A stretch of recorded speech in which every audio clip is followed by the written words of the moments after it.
श्री रामचंद्र जी रखते हैं और जो कैकेयी मां है उनके पुत्र का नाम भरत लला रखते हैं। देखिए, जिनके द्वारा पूरे संसार का भरण पोषण होता है, इसलिए उनका नाम भरत लला रख दिए। और श्री रामचंद्र जी उन्होंने रखा इसलिए कि इनके जो श्री रामचंद्र जी हैं ये सिंधु के सागर हैं, सिंधु के सागर हैं, आनंद के सागर हैं, जो सबको आनंद पहुंचाते हैं, आनंद से भर देते हैं। इसलिए इनका नाम श्री रामचंद्र जी रख दिए। सुमित्रा के पुत्रों को गुरु वशिष्ठ जी ने लखनलाल और शत्रुघ्न रख दिए। लखनलाल जो कि संपूर्ण लक्षणों से परिपूर्ण है, उनका नाम लखनलाल लक्ष्मण जी रख दिए। शत्रुघ्न जिनको देखने से संसार के जो शत्रु हैं वो कांप जाते हैं, इसलिए इनका नाम उन्होंने शत्रुघ्न रख दिया। अब चारों पुत्र हो गए, धीरे धीरे बड़े हो गए। विश्वामित्र जी आते हैं, उन्हें पता है कि ये मेरे प्रभु आए हैं। राजा दशरथ जी से विनती करते हैं और श्री राम भगवान को और लखनलाल को ले जाकर अपने साथ लेकर जाते हैं वन की ओर। वन में चल देते हैं महाराज।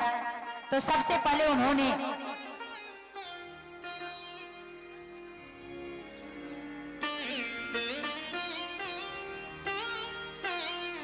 तारका नाम की राक्षसी है, जो कि साधु संतों को बहुत परेशान करती है, सबको खा जाती है। साधु संत साधना भी नहीं कर पाते, पूजा पाठ भी नहीं कर पाते, सबको खा खा के साधु संतों के हड्डियों के ढेर लगा दी है। तो विश्वामित्र जी सबसे पहले तारकासुर का वध करवाते हैं, उसका उद्धार करवाए। आगे अहिल्या जो है, अहिल्या पत्थर बन के पड़ी है, अहिल्या का उद्धार करवाए विश्वामित्र जी। आगे बढ़ते हैं महाराज जी। ऐसे ऐसे करके अनेक राक्षसों का वध करते हुए मेरे प्रभु जनकपुर में प्रवेश करते हैं। अब जनकपुर में प्रवेश करे तो राजा जनक जी वहां एक शर्त रखकर बैठे हैं। उनके घर पर एक धनुष है जो कि दधीच ऋषि के हड्डियों से बनी है, और वो धनुष जो है किसी से उठता नहीं है जी। शर्त रख दिए राजा जनक जी कि ये धनुष को जिसने तोड़ दिया तो अपने पुत्री सीता का विवाह हम उसी व्यक्ति से करेंगे जिसने ये धनुष तोड़ दिया। देखिए, पहले के राजा महाराजा भी अजब होते थे, शर्त रख देते थे। 7 बैल को एक साथ जो बांध देगा पकड़कर, उसके साथ हम अपने पुत्री का विवाह कर देंगे। युद्ध में यदि हम हार गए तो अपने पुत्री का विवाह कर देंगे, दान में दे देंगे। समझ नहीं आता, पता नहीं क्या होता था उस समय कि वो पुत्री थी कि कोई खिलौना था, ऐसे ऐसे शर्त रखते थे अपने बेटे बेटी पर। राजा जनक भी यही शर्त रखे हैं कि ये धनुष जो तोड़ देगा अपने पुत्री का विवाह हम उसी व्यक्ति से करेंगे, क्योंकि उन्हें पता है परमात्मा के अलावा ये धनुष कोई नहीं तोड़ सकता। और उन्हें यह भी पता है ये सीता माता जो है ना, वो उनकी पुत्री नहीं है, ये तो पृथ्वी से निकली हुई है। वो जान रहे थे कि ये कोई साधारण पुत्री नहीं है, इनको तो पुत्री हमने मान लिया है। और ये सीता माता जो है साक्षात लक्ष्मी का स्वरूप है, और लक्ष्मी जो है नारायण के अलावा किसी को नहीं प्राप्त हो सकती। उन्हें पता है। जनकपुर में पहुंचते हैं, राजा जनक जी जो है शर्त उन्होंने रख दिया कि जो इस धनुष को तोड़ेगा उसके साथ हम अपने पुत्री का विवाह कर देंगे। अब विश्वामित्र जी इशारा कर दिए राम भगवान को, बेटा इस शर्त को पूरा कर दो। कोई भी गुरु नहीं चाहेंगे कि मेरे शिष्य का बेइज्जती हो। उनके कहते ही राम भगवान जो हैं धनुष को उठाते हैं और 2 टुकड़ों में कर दिए।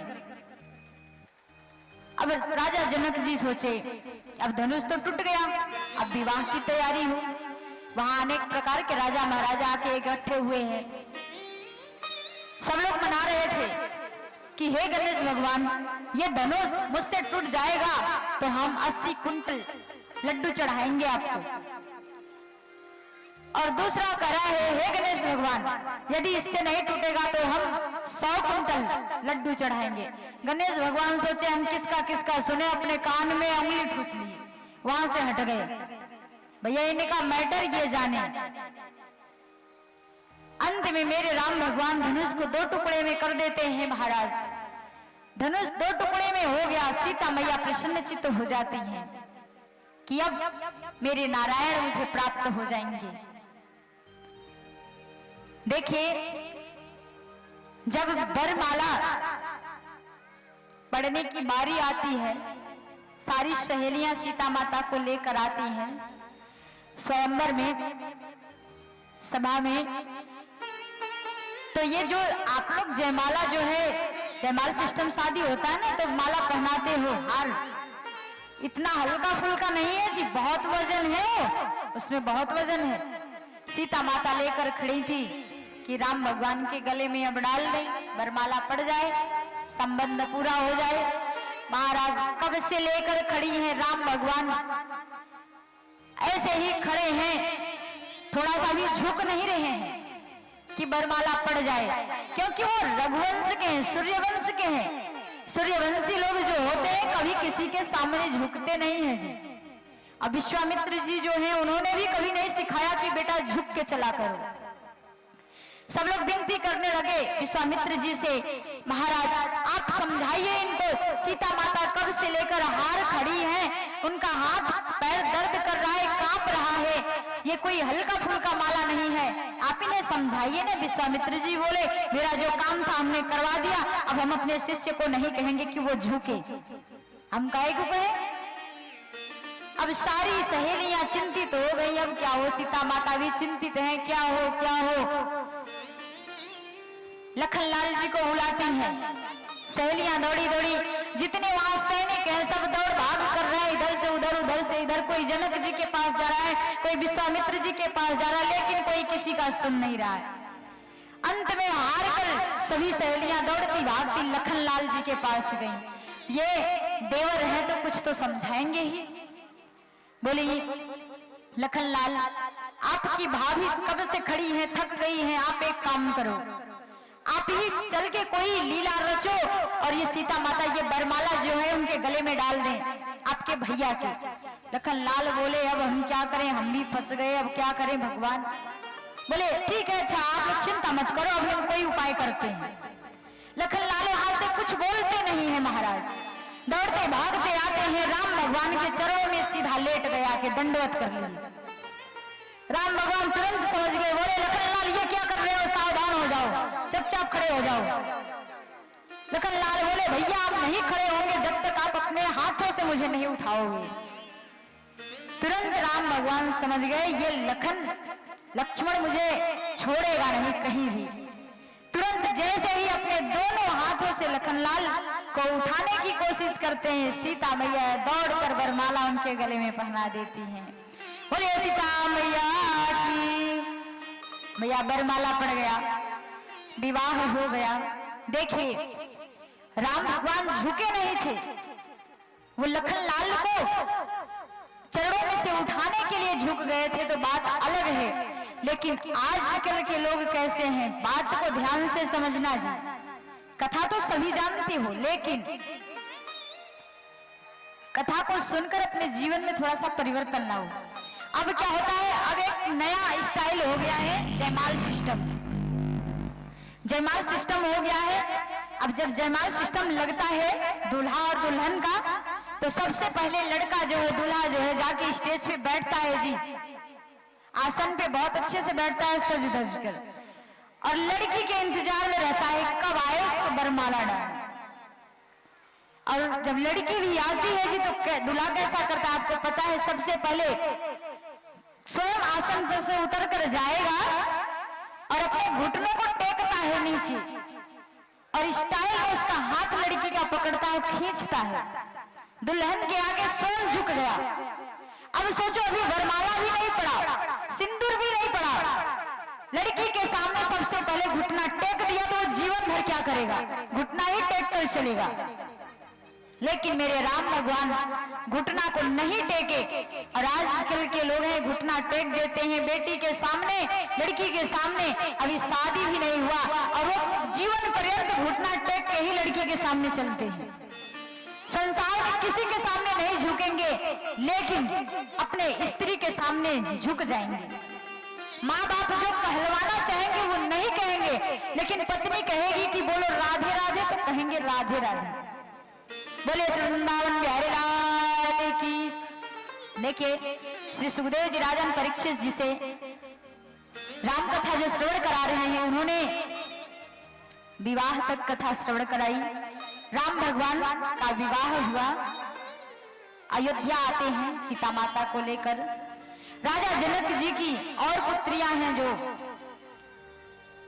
राजा दशरथ जी के 3 बेटे अभी बाकी हैं, उन्होंने अपने पुत्रियों के साथ इनका भी विवाह रच दिया।